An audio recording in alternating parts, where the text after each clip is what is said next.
Vamos continuar o nosso estudo em grupo das obras de André Luiz e Chico Xavier. Estamos estudando Ação e Reação. É o 9º livro da coleção. Capítulo 2. Comentários do instrutor. O recinto a que demandáramos era confortável e amplo, mas a expressiva assembleia que o lotava era, em grande parte, desagradável e triste. Ao clarão de vários lampanários, podíamos observar do largo estrado em que nos instaláramos, com o orientador, os semblantes disformes que em maioria ali se congregavam. Aqui e ali se acomodavam assistentes, enfermeiros, cuja posição espiritual era facilmente distinguível pela presença simpática com que encorajavam os sofredores. Calculei em 200 aproximadamente o número de enfermos que à nossa frente se reuniam. Mais de 2/3 apresentavam deformidades fisionômicas. Quem terá visitado um sanatório de moléstias da pele, analisando em conjunto os doentes mais graves, poderá imaginar o que fosse aquele agregado de almas silenciosas e dificilmente reconhecíveis. Que triste, né? Notando a quase completa quietude ambiente, indaguei de Druso quanto à tempestade que se contorcia lá fora, informando-me o generoso amigo que nos achávamos em salão interior da cidadela, exteriormente revestido de abafadores de som. Integrando a equipe dirigente, Hilário e eu passamos a conhecer companheiros agradáveis e distintos. Os assistentes Silas e Honório e a irmã Celestina, 3 dos mais destacados assessores da condução daquela morada socorrista. Não nos foi possível qualquer entendimento além das saudações comuns, porque o orientador, após indicar um dos enfermos para proferir a oração de início, que ouvimos emocionadamente, tomou a palavra e falou com naturalidade, qual se estivesse conversando numa roda de amigos. Irmãos, continuemos hoje em nosso comentário acerca do bom ânimo. Não me creiam separado de vocês por virtudes que não possuo. A palavra fácil e bem posta é muita vez dever espinhoso em nossa boca, constrangendo-nos à reflexão e à disciplina. Também sou aqui um companheiro à espera da volta. A prisão redontora da carne acena-nos ao regresso. É que o propósito da vida trabalha em nós e conosco, através de todos os meios para guiar-nos à perfeição. Cerceando-lhe os impulsos, agimos em sentido contrário à lei, criando aflição e sofrimento em nós mesmos. No plano físico, muitos de nós supunhamos que a morte seria ponto final aos nossos problemas, enquanto outros muitos se acreditavam privilegiados da infinita bondade por haverem abraçado atitudes de superfície nos templos religiosos. A viagem do sepulcro, no entanto, ensinou-nos uma lição grande e nova, a de que nos achamos indissoluvelmente ligados às nossas próprias obras. Nossos atos tecem asas de libertação ou algemam de cativeiro para a nossa vitória ou nossa perda. A ninguém devemos o destino senão a nós próprios. Entretanto, se é verdade que nos vemos hoje sobre as ruínas de nossas realizações deploráveis, não estamos sem esperança. Se a sabedoria de nosso Pai Celeste não prescinde da justiça para evidenciar-se, essa mesma justiça não se revela sem amor.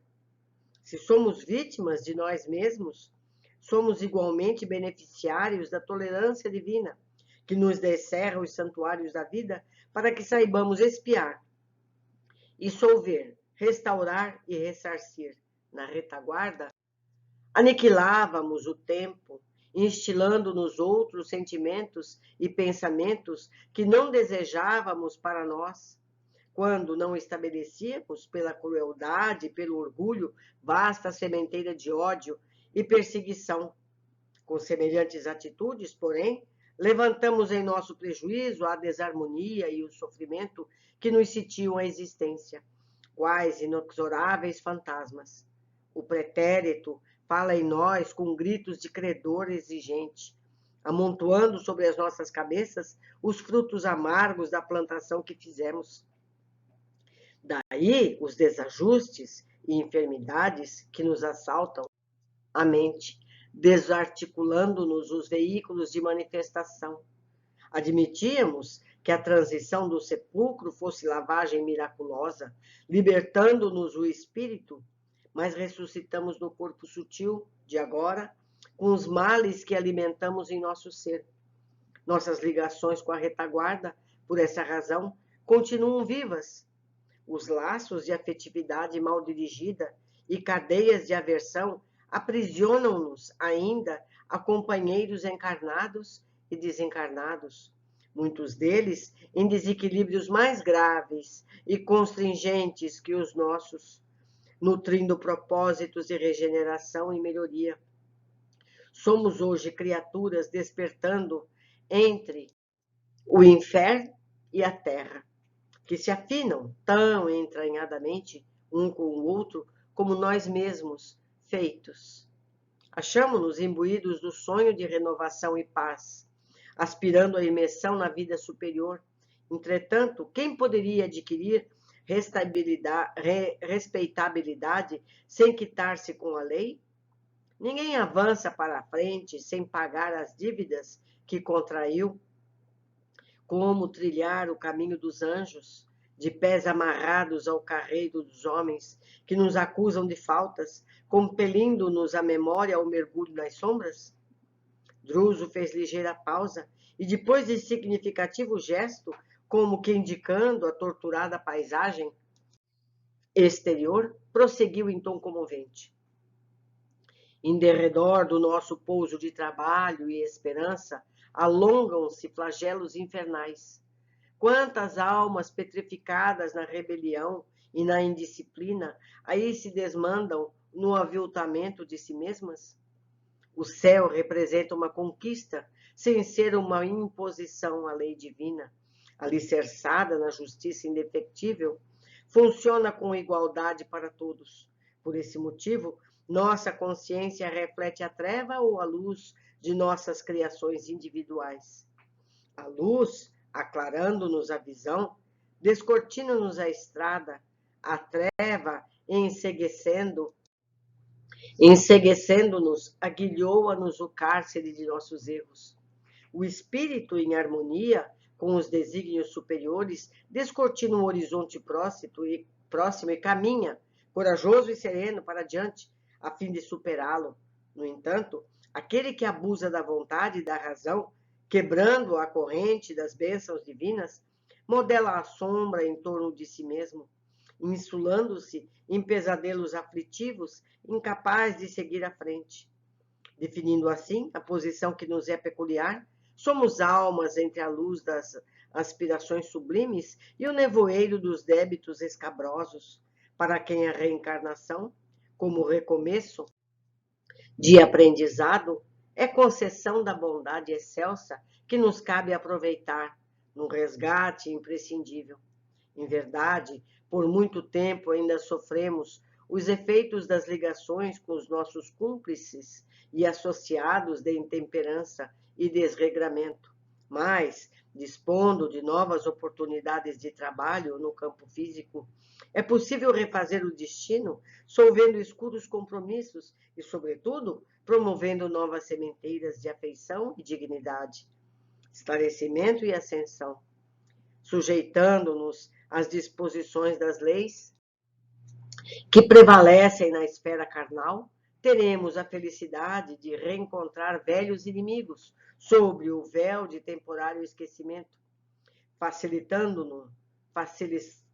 facilitando-se-nos, assim, a reaproximação preciosa. Dependerá, desse modo, de nós mesmos, convertê-los em amigos, companheiros, de vez que, padecendo-lhe a incompreensão e antipatia, com humildade e amor, sublimaremos nossos sentimentos e pensamentos, plasmando novos valores de vida eterna em nossas almas. Ante a pausa que o instrutor imprimiu às suas considerações, voltei-me para a assembleia que o escutava, suspensa nas flamas de elevada meditação. Alguns dos enfermos ali enfileirados tinham lágrimas nos olhos, enquanto outros mostravam um semblante estático dos que se conservam entre o consolo e a esperança. Druso, que também sentiu o efeito de suas palavras nos ouvintes, reconfortados, continuou: somos espíritos endividados, com a obrigação de dar tudo em favor da nossa renovação. Comecemos a articular ideias redentoras e edificantes, desde agora, favorecendo a reconstrução do nosso futuro. Disponhamo-nos a desculpar os que nos ofenderam, com o sincero propósito de rogar perdão às nossas vítimas, cultivando a oração, com serviço ao próximo. Reconheçamos na dificuldade o gênio bom que nos auxilia e desafia-nos ao maior esforço. Reunindo todas as possibilidades ao nosso alcance, espalhemos nas províncias da treva e dor que nos rodeiam o socorro da prece, o concurso do braço fraternal, preparando o regresso ao campo de luta, o plano carnal, em que o Senhor da bênção de um corpo novo nos ajudará a esquecer o mal e replantar o bem. Para nós, herdeiros de longo passado culposo, a esfera das formas físicas simboliza a porta de saída do inferno que criamos, superando nossas enfermidades morais, extinguindo antigas viciações, no triunfo sobre nós mesmos, acrisolaremos nossas qualidades de espírito, a fim de que, em nos elevando, possamos estender mãos amigas aos que jazem na lama do infortúnio. Nós, que temos errado nas sombras, atormentados viajores do sofrimento, nós que conhecemos o deserto de gelo e o suplício do fogo na alma opressa, poderíamos, acaso, encontrar maior felicidade que a de subir alguns degraus no céu, para descer com segurança aos infernos, de modo a salvar aqueles que mais amamos, perdidos hoje, quais nos achávamos ontem, nas furnas da miséria e da morte? Dezenas de circunstantes entreolharam-se, admirados e felizes. A essa altura, mostrava-se o mentor nimbado de doce claridade, aquele irradiar do tórax em cintilações opalinas. Fitei meu companheiro e, reparando-lhe os olhos enevoados de pranto, busquei sufocar minha própria comoção. O instrutor não falava como quem ensinasse, teorizando.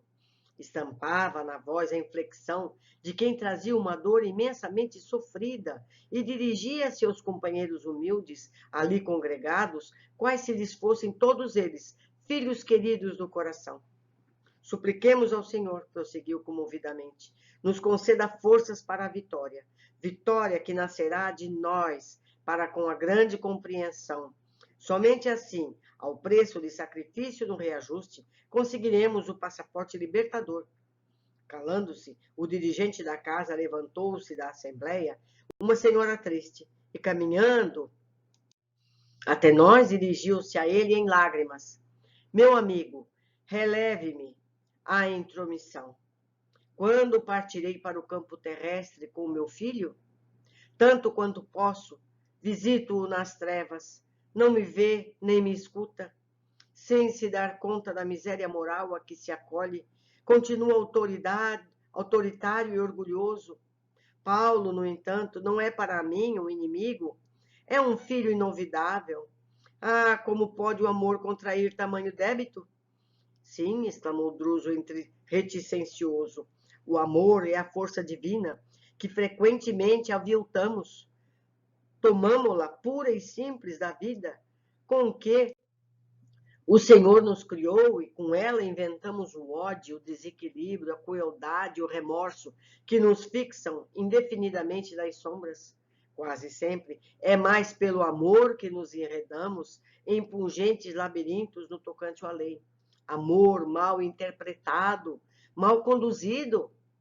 como se voltasse de rápida fuga ao seu mundo interior, acendeu novo brilho no olhar, afagou as mãos da torturada mulher e anunciou: esperamos possa você reunir-se em breve ao seu rapaz na valiosa empresa do resgate. Pelos informes de que dispomos, não se demorará ele nas inibições em que ainda se encontra. Tenhamos serenidade e confiança. Enquanto a pobrezinha se retirava, com um sorriso de paciência, o instrutor ponderou conosco: nossa irmã possui excelentes qualidades morais, mas não soube orientar o sentimento materno para com o filho que jaz nas sombras. Instilou nele ideias de superioridade malsã que se lhe cristalizavam à mente, favorecendo-lhe os acessos de rebeldia e brutalidade, transformando-se em tiranete social. O infeliz foi fisgado, sem perceber, ao pântano tenebroso, em seguida à morte do corpo. E a desventurada genitora, sentindo-se responsável pela sementeira de enganos que lhe reinou a vida, hoje se esforça por reavê-lo. E realizará semelhante propósito? Perguntou Hilário com interesse. Não podemos duvidar, replicou nosso amigo convincente. Mas como? Nossa amiga, que amoleceu a fibra da responsabilidade moral no excesso de reconforto, voltará à reencarnação em círculo paupérrimo, recebendo aí, quando novamente mulher jovem, então desprotegida, o filho que ela própria complicou nas antigas fantasias de mulher fútil e rica. Ser-lhe-á, na carência de recursos econômicos, a inspiradora de heroísmo e coragem, regenerando-lhe a visão da vida, purificando-lhe as energias na forja da dificuldade e do sofrimento. E vencerão no difícil tentame? Indagou meu companheiro de novo, evidentemente intrigado. A vitória é a felicidade que todos lhes desejamos. E se perderem a batalha projetada? De certo, falou o orientador com expressiva inflexão de voz, regressarão em piores condições aos precipícios que nos circundam. Depois de um sorriso triste, Druso ajuntou: cada um de nós, os espíritos endividados, em renascendo na carne, transporta consigo para o ambiente dos homens uma réstia do céu, que sonha conquistar em um vasto manto do inferno que plasmou para si mesmo. Quando não temos força suficiente para seguir ao encontro do céu, que nos confere oportunidades de ascensão até ele, retornamos ao inferno, que nos fascina à retaguarda. Nosso anfitrião ia continuar. No entanto, um velhinho cambaleante veio até nós e disse-lhe humildemente: ah, meu instrutor, estou cansado de trabalhar nos tropeços daqui. Há 20 anos carrego doentes loucos e revoltados para este asilo. Quando terei meu corpo na terra para descansar no esquecimento da carne aos pés dos meus? Eu deveria ter grifado de amarelo isso aqui? Descansar na terra, quando a gente pensa que descansa do lado de lá. Aqui, os deveres do encarnado, para muitos, é o descanso. Continuando, Druso afagou-lhe a cabeça e respondeu comovido: não desfaleça, meu filho, console-se, também nós, faz muitos anos, estamos presos a esta casa por injunções do nosso dever. Sirvamos com alegria. O dia de nossa mudança será determinado pelo Senhor. Calou-se o ancião de olhos tristes. Logo após, o orientador fez vibrar pequena campainha e a assembleia se colocou à vontade para livre conversação. Um moço, de expressão simpática, beirou-se de nós e, depois de saudar-nos afetuosamente, observou inquieto: instrutor amigo, ouvindo-lhe a palavra educativa e ardente, fico a cismar nos enigmas da memória. Por que esse ouvido para cada morte física? Vou voltar. Por que esse ouvido para cada morte física? Lá também eles esquecem. Se tive existências outras, antes da última, cujos erros agora procuro reparar, por que razão não me lembro deles? Antes de partir para o campo físico, na romagem que me fixou o nome pelo qual hoje respondo, devo ter deixado bons amigos na vida espiritual, assim como alguém que, viajando na Terra de um continente para outro, comumente deixa no cais afeições queridas que não esquecem. Como justificar a amnésia que me não permite recordar os companheiros que devo possuir à distância? Bem, ponderou o interpelado sabiamente, os espíritos que na vida física atendem aos seus deveres com exatidão, retomam pacificamente os domínios da memória, tão logo se desenfaixam do corpo denso, reentrando na comunhão com os laços nobres e dignos que os aguardam na vida superior, para a continuidade do serviço de aperfeiçoamento, sublimação que lhes diz respeito. Contudo, para nós, consciências intranquilas, a morte no veículo carnal não exprime libertação. Perdemos o carro fisiológico, mas prosseguimos atados ao pelourinho invisível de nossas culpas. E a culpa, meu amigo, é sempre uma nesga de sombra eclipsando a visão. Nossas faculdades mnemônicas, relativamente às nossas quedas morais, assemelham-se, de certo modo, a conhecidas chapas fotográficas, as quais, se não forem convenientemente protegidas, sempre se inutilizam.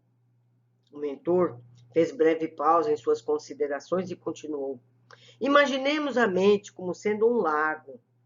Se as águas se acham pacificadas e límpidas, a luz do firmamento pode retratar-se nele com segurança. Mas, se as águas vivem revoltas, as imagens se perdem ao quebro das ondas móveis, principalmente quando o lodo acumulado no fundo aparece à superfície. A rigor, somos aqui, nas zonas inferiores, seres humanos muito distantes da renovação espiritual, não obstante desencarnados. O consulente escutava-o, visivelmente surpreendido, e dispunha-se a formular interrogações novas, ante a pausa que se fizera, mas Druso, antecipando-se-lhe a palavra, acentuou em tom amigo. Observe a realidade em si mesmo. A despeito dos estudos a que presentemente se confia, e apesar das sublimes esperanças que lhe ocupam agora o coração, seu pensamento vive preso aos sítios e paisagens de que, pela morte, supostamente se desvencilhou. Em pleno caminho da espiritualidade, você se identifica com as escuras reminiscências que permanecem ao longe no tempo. O lar, a família, os compromissos imperfeitamente solucionados. Tudo isso é lastro, inclinando a sua mente para o mundo físico, onde os nossos débitos reclamam sacrifício e pagamento. É verdade, suspirou o rapaz compungidamente. Mas o instrutor prosseguiu. Sob a hipnose, nossa memória pode regredir e recuperar-se por momentos. Isso, porém, é um fenômeno de compulsão. E em tudo convém satisfazer a sabedoria da natureza. Libertemo-nos no espelho da mente que jaz sobre a lama no arrependimento, do remorso e da culpa. Esse espelho divino refletirá o sol com todo o esplendor de sua pureza. Druso ia continuar, mas a chegada de um colaborador impediu-nos a conclusão do assunto. Olha só que impressionante, né? Impressionante esse lugar. Vamos às observações. Mais uma vez, vemos casos de mães que erraram na educação dos filhos e ficam presas a eles por culpa. Ela é uma pessoa boa, no entanto, ela está lá embaixo, olha em que condições dramáticas, em busca do filho. Vamos ver. Mas não soube orientar o sentimento materno para com o filho que jaz nas sombras. Instilou nele ideias de superioridade malsã que se lhe cristalizaram na mente, favorecendo-lhe os acessos de rebeldia e brutalidade, transformando-se em tiranete social. Para a maioria das mães, os filhos sempre são certos. Apontar e corrigir é dever dos que amam com sabedoria. Ultimamente, temos visto muitas crianças, muitos adolescentes que mandam na família. Não é verdade? Vocês todos não conhecem vários assim? Será um sofrimento no futuro. Segundo, mais uma vez, a referência à culpa. A culpa, meu amigo, é sempre uma nesga de sombra, eclipsando-nos a visão. O sentimento de culpa não repara o erro e ainda faz com que se caia profundamente as nossas vibrações. O que devemos ter é arrependimento e desejo de reparar. É difícil, a gente tem que mudar essa forma de entender. A gente, aqui na Terra, está muito ligado à culpa e à punição. Punir também não resolve. O que resolve é a reparação do erro, é a educação daquele que errou.